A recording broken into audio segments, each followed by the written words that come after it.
Pomfret মাছগুলো নিয়ে এসেছিলাম, কি করে রান্না করলাম ওই রেসিপিটাই আজকে তোমাদের সঙ্গে শেয়ার করলাম। আমি যেমন পেরেছি তেমনই রান্না করেছি। আমিও একটু দেখে দেখেই রান্না করেছি, ভিডিও দেখে দেখে। একবারই দেখেছিলাম ভিডিওটা, সেই ভিডিওটা থেকে মনে করে করে রান্নাটা করলাম। কেমন হয়েছে তোমরা কিন্তু কমেন্টস করে জানিও। সত্যি কথা বলতে আমাদের ঘরে বড় মাছ খেয়ে খেয়ে এমন একটা অভ্যেস হয়ে গেছে, আমরা ছোট মাছগুলো খেতেই চাই না। কিন্তু আমি সব কিছুই খাই। শাকসবজি বলতেও আমার যেমন কোনো বাছ নেই, তেমনই মাছ মাংস বলতেও আমার কোনো বাছ নেই। আমি যদিও না খাই, কিন্তু আমি একবার হলেও ট্রাই করি জিনিসটা কেমন হয় খেতে। এগুলোকে আমি আবার ফ্রিজ থেকে বের করে ধুয়ে নিয়েছি। ধুয়ে তারপর দেখো নুন হলুদ মাখিয়ে নিলাম, আর সঙ্গে দিয়েছি লেবুর রস। লেবুর রসটা দিয়েছি কারণ আমি একটা ভিডিওতে দেখলাম এই মাছটা নাকি রান্না করার পরও একটু গন্ধ ছাড়ে, তাই আমি লেবুর রসটা দিলাম। ভিডিও অনুযায়ী আমি বানিয়ে নিলাম, কিন্তু খেতে ভালোই হয়েছিল। আমার বর তো বলছিল ভালো লেগেছে, আর সবচেয়ে বেশি ভালো লেগেছে আমার ছেলের। আমার ছেলে বলেছিল, মা মাছটা কোনো দিন খাইনি, কিন্তু প্রথমবার তুমি রান্না করেছো, খুব ভালো হয়েছে মাছটা। সবগুলো মাছই আমি চিড়ে নিয়েছি মাঝখান দিয়ে একটু একটু করে, তারপর নুন হলুদ লেবুর রস সব কিছু মাখিয়ে ম্যারিনেট করে একটু সময়ের জন্য রেখে দিলাম।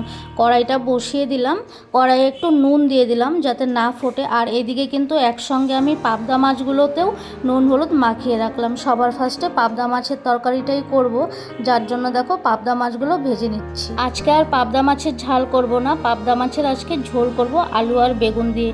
ওকে বলেছি বাজার থেকে বেগুন নিয়ে আসতে, এরকম বেগুন নিয়ে আসছে, বেগুনগুলো দেখেই আমার রাগ ধরে গেছে। পাবদা মাছ ভাজার সময় কিন্তু অনেক ফোটে, কিন্তু আমার ফোটেনি, কারণ আমি যখন মাছগুলো ম্যারিনেট করেছিলাম সবার লাস্টে একটু কাঁচা সর্ষের তেল মাছের গায়ে লাগিয়ে দিয়েছি, তাই ফোটেনি মাছগুলো।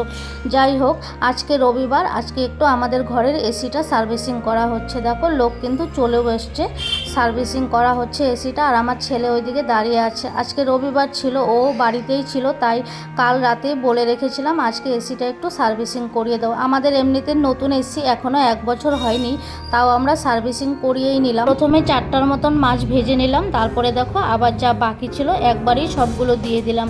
সবগুলো মাছ এপিট ওপিট করে দুবার ভেজে নিয়েছি। পাবদা মাছগুলো সবগুলো ভেজে নিলাম। এখন আমি পমফ্রেট মাছগুলোও ভেজে নেব। পাবদা মাছগুলো ভাজা হয়ে গেছে, দেখো নামিয়ে নিলাম।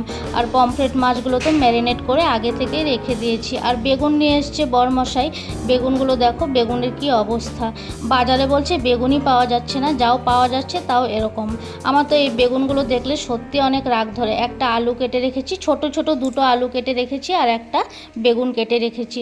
চলো এখন পমফ্রেট মাছগুলোও ভাজা করে নিই। কড়াইয়ে আর একটু তেল দিয়ে দিয়েছি, তেলটা দিয়ে মাছটা ঝাল করব। তার জন্য আমি আগেই কিন্তু পোস্ত ভিজিয়ে রেখেছি। সর্ষে বাটা দিয়েও করা যায়, কিন্তু আমি পোস্ত দিয়েই করব, যার জন্য পোস্ত ভিজিয়ে রেখেছিলাম। পোস্তর মধ্যে 2-3 কোয়া রসুন দিয়েছি, আর 2টো কাঁচা লঙ্কা দিয়ে রেখেছি। সবগুলো পেস্ট করে নেব। এই যে দেখো পেস্টটা করে নিয়েছি, পেস্ট করে রেখে দিলাম। আর একটা মাঝারি সাইজের পেঁয়াজ কেটে রেখেছি, একটাই পেঁয়াজ নিয়েছি, পেঁয়াজটাকে কুচি কুচি করে কেটে রাখলাম।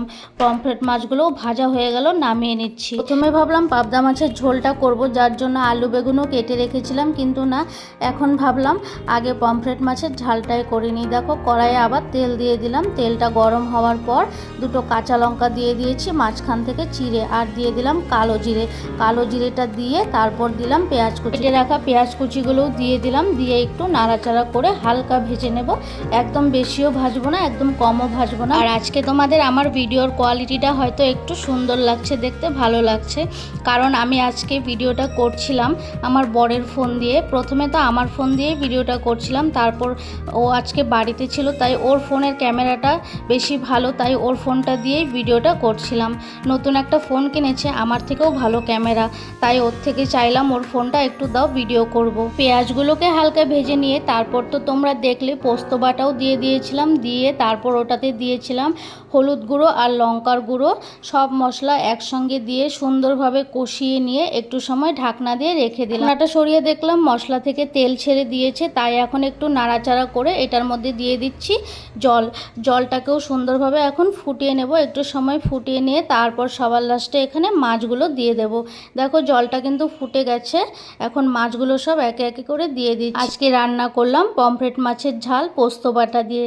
কেমন লাগলো তোমাদের অবশ্যই কিন্তু কমেন্টস করে জানিও। প্রথমবার রান্না করেছি, কিন্তু রান্নাটা ভালোই হয়েছে, এতটাও খারাপ হয়নি। আমার হয়তো একটু কম ভালো লেগেছে, কিন্তু আমার বরের আর আমার ছেলের খুব ভালো লেগেছে। রান্নাবান্না এখনও বাকি আছে, পটল ভাজা করব, কিন্তু ভিডিওটা আমি এখানেই শেষ করে দিচ্ছি। ঘরে আজকে একটু কাজ ছিল, তাই ভিডিওটা আর বড় করলাম না।